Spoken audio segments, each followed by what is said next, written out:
Venezuelan people take part in the second popular consultation with more than 24,000 project proposals to assist vital needs of the population. In Palestine, Israeli genocidal forces continue their intense attacks on the Gaza Strip, claiming 71 Palestinian lives.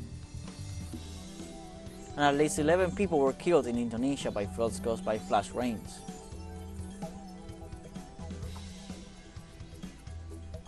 Hello, welcome to From the South. I'm Luis Alberto Matos from the teleSUR studios in Havana, Cuba. We begin with the news.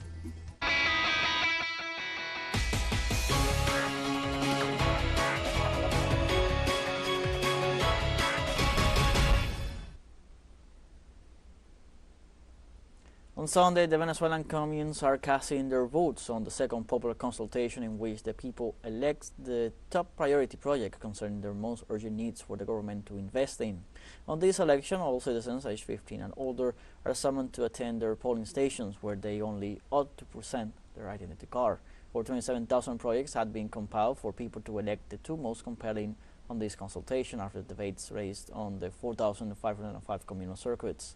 Thus, the people will vote for their most needed social welfare initiatives, which will be financed directly by the national government and administered by the communities.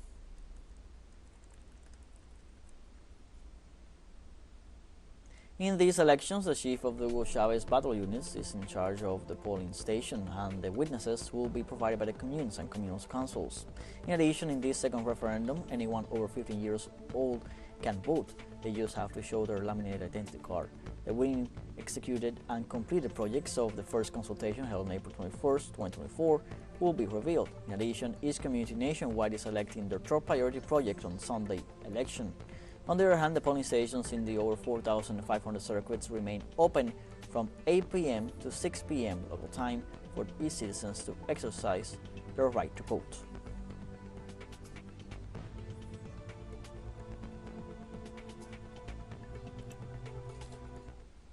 And in Venezuela, communal representatives urge for participating in the consultation no matter their political trend, as their two main goals are enhancing communes and strengthening democracy. No, here we all participate. Here the call is on everyone, because when we urge for democracy we make the call on everyone. Here, we don't prefer one person over another one for his skin color, and besides, we treat everyone equally. Let's now invite once again From the South our correspondent in Caracas, Gladys Quesada. Hello Gladys, what can you tell us of this election day in Caracas and in Venezuela as a whole?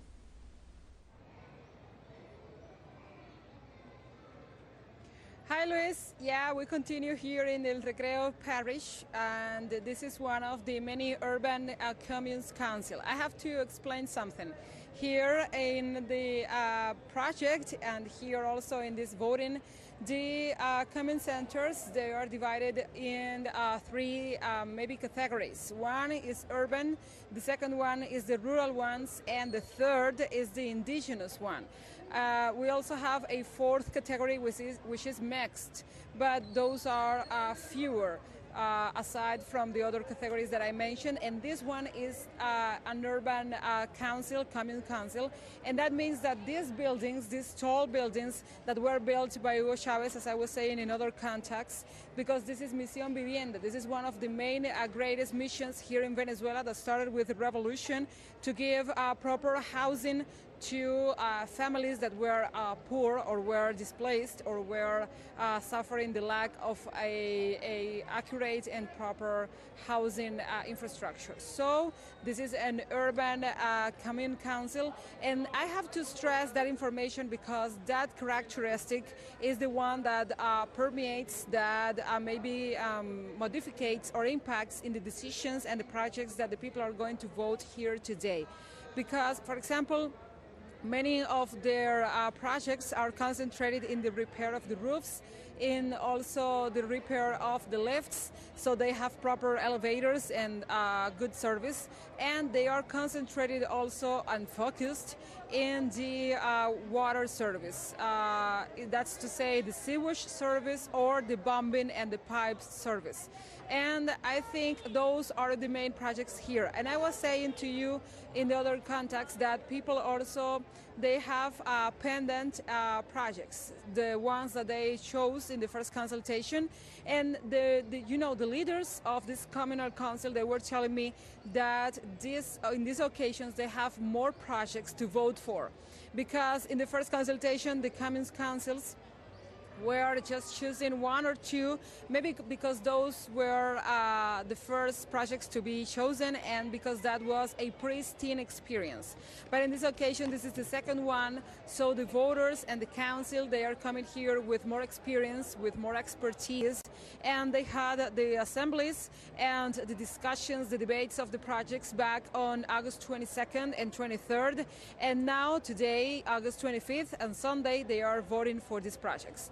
Also, as you can see, the sun is out, the sun is hitting, it is noontime, and we had families that are celebrating birthdays, they are celebrating maybe other occasions, or they're just simply resting because today is a day off, but they are coming in here with joy, with their little ones, with everyone to come and vote. I'm going to move out of the camera so you can see the people coming with their beloved ones and to vote with their children. Also, they are entrusting in this process, and this is a way of ratifying their trust in the institutions and in the way they have to exercise their popular power, which is the ultimate expression of this process and the ultimate goal of this process today in Venezuela, in whole Venezuela, not only here in Caracas or in El Recreo parish. As you can see, people are still coming because the line is still full, the line is still growing, and they are prioritizing the one with physical and mobility disparities and the elderly, because those are the sectors more vulnerable and they have priority to come and vote. But aside of that, they are coming with the youngsters, with elderly, with the kids, and they are still voting and choosing the project they need to prioritize and they need to fund to improve their livelihood conditions. So this is the information, Luis. This is the noontime, and this council will be open, this voting center will be open until 6 p.m. as long as there are no voters outside waiting for entering and, voting for a project. So this is the information. Back to you. Thank you, Gladys, for the latest information. We'll be in touch in upcoming news brief to continue providing updates on this election day that is being held in Venezuela. Let's now take a short break, but remember, you can join us on TikTok at teleSUR English, where you'll find news in different formats, news updates, and much more.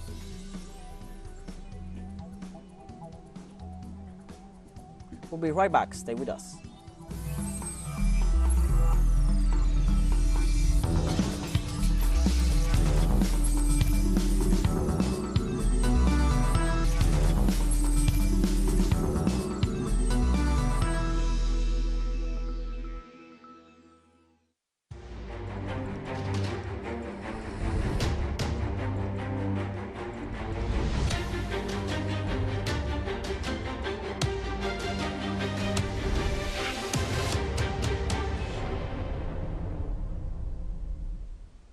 Welcome back.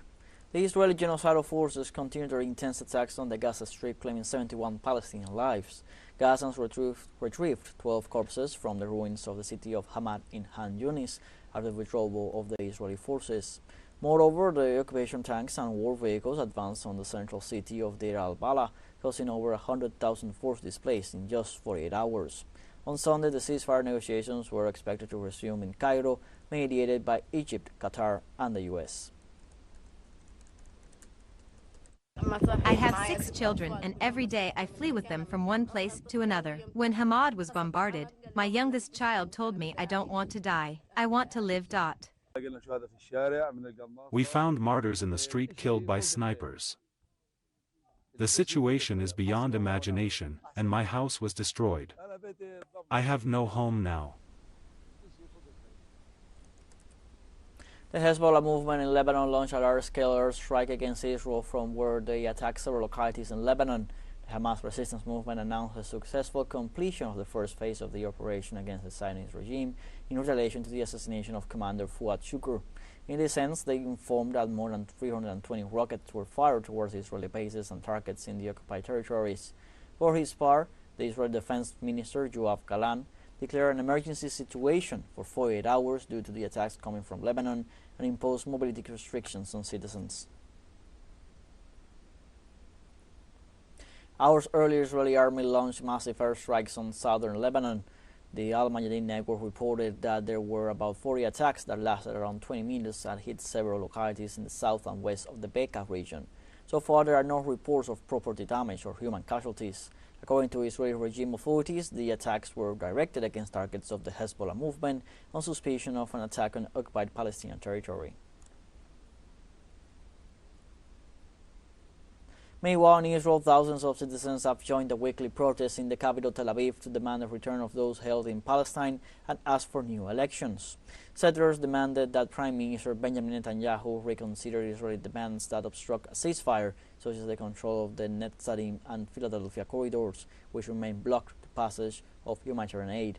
The Israeli also raised slogans calling on Netanyahu to establish an exchange agreement for the detainees and to resign from his post, as he is considered incompetent for the job.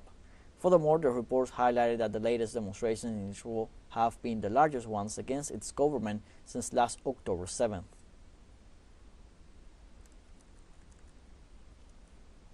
In our news, the army leader and de facto leader of Sudan, Abdel Fattah al-Burhan, declared that he will not participate in the peace talks in Geneva, vowing to fight for 100 years. The Sudanese army criticized the format of the talks, which involved the paramilitary rapid support forces.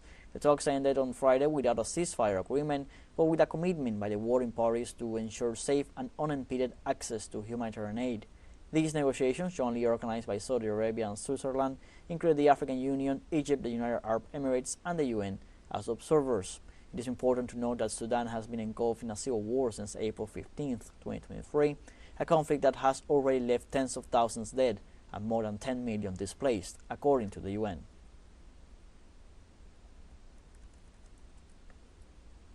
In other news, the Sudan warring parties agreed to improve access for humanitarian aid. The agreement identified two routes to ensure the flow of resources to civilians in the context of the spreading civil war and a cholera outbreak that has already left almost 30 people dead in just 1 month.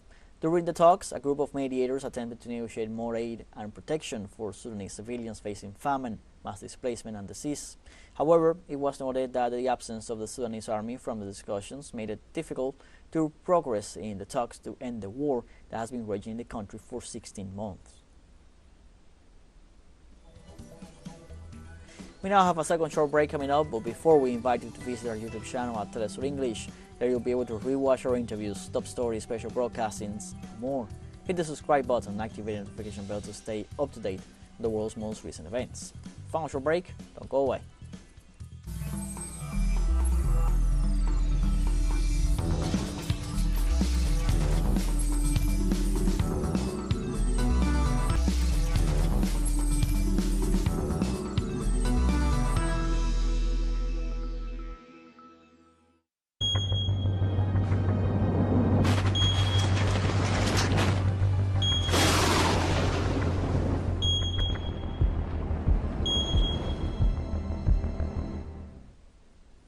Welcome back.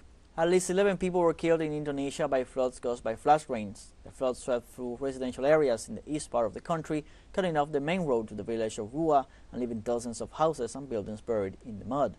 Search and rescue teams working together with local residents have evacuated 10 people. Heavy rains caused frequent landslides and flash floods in Indonesia, where millions of people live in mountainous areas or near floodplains.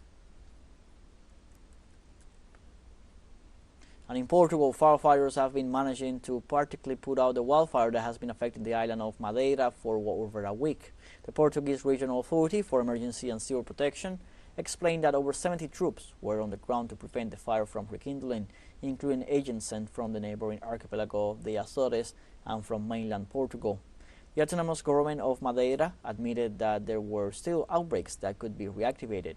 Previously, the authorities evacuated about 200 locals as a precaution, and there is no record of death or of houses or essential infrastructures affected by the wildfire. The fire started in an urban area, where there are houses. It spread, consuming areas of scrubland and exotic forest of little importance, which are already adapted to fire. The fire eventually climbed to the level of the Central Cordillera and stopped at the Laura Silva forest.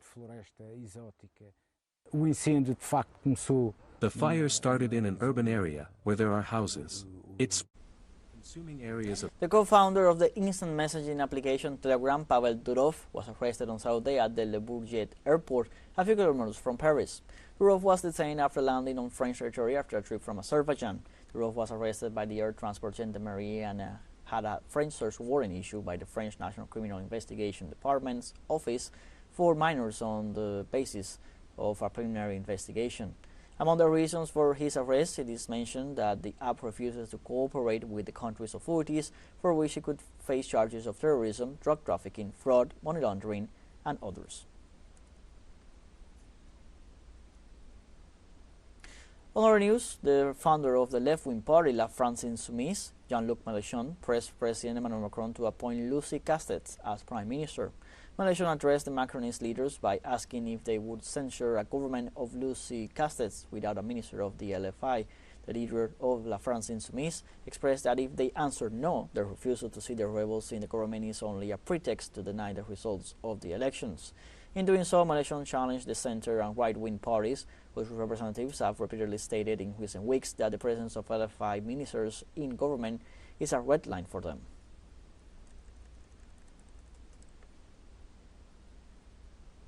And in Cambodia, authorities reinforced border surveillance to prevent the entry of people infected with monkeypox or other dangerous viral diseases. The health minister recorded over 20 cases of monkeypox, adding that no deaths have occurred so far. Health authorities also reported 72 cases of H5N1 avian influenza, with 43 people dead to date. The first case of H5N1 was reported in late January 2024, and the most recent in early August. The World Health Organization said the increase in monkeypox cases in a growing number of African countries constitutes a public health emergency of international concern. And in the Democratic Republic of the Congo, citizens are leaving their homes after an attack by the M23 movement despite a ceasefire in force since August the 4th. According to local media, clashes were reported on Saturday between the rebels of the M23 movement and the local militias in territories of the province of North Kivu. These acts are added to the fighting reported during the week in different places of the city of Masisi and also in the territory of Ludero, events that caused hundreds of inhabitants to abandon their homes. The current situation in the country is the result of decades of conflict and insecurity that have had a devastating impact on the economic and social development of the people. China's Ministry of Commerce criticized the United States government on Monday for including several Chinese firms in its export control list due to their relationship with Russia. The ministry urged Washington to immediately cease this course of action as it considers it undermines the order and rules of international trade. The government agency said it will take necessary measures to defend the legitimate rights and interests of Chinese companies affected by the measure. Beijing has rejected on several occasions the interference policies carried out by the United States government against sovereign countries.